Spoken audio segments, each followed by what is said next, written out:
হিরোর কাহিনী কি সেটা হয়তো এখনও বোঝা যাচ্ছে না, তবে বোঝা যাচ্ছে বাংলাদেশের বাজারকে ভালোই গুরুত্ব দিতে শুরু করেছে হিরো। কারণ তারা লঞ্চ করলো হিরো এক্সট্রিম 160R4V, যা এতদিন থ্রিলার 160R4V নামে বাংলাদেশে বিক্রয় হচ্ছিল।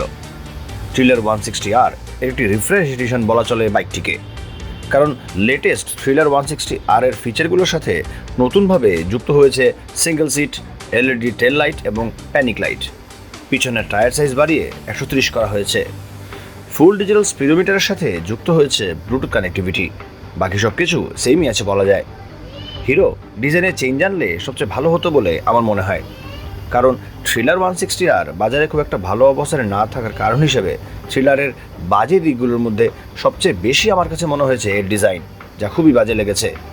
এরকম সেগমেন্টের একটি পাওয়ারফুল বাইকের ডিজাইন এরকম হবে সেটা মেনে নেওয়া যায় না। সহজ কথায় লুকস একেবারেই অ্যাট্রাকটিভ না।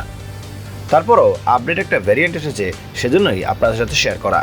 তবে সিঙ্গেল সিট থাকার কারণে এবার কমফোর্ট বাড়বে বাইকে। আর যতটুকু জানা গেছে ডুয়েল চ্যানেল এবিএসেও কিছুটা আপডেট আনা হয়েছে। আর পিছনে 130 সাইজের টায়ারে ব্রেকিংও কিছুটা আপডেট হবে বুঝাই যাচ্ছে।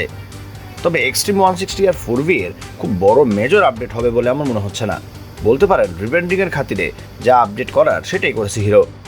ভালো কথা, এই কিছুদিন আগেই ইন্ডিয়া লঞ্চ হওয়া এক্সট্রিম 160R4V হুবহু সেম ফিচারে বাংলাদেশে পাচ্ছি আমরা। কি বলেন আপনারা? আমার কাছে খারাপ লাগছে না।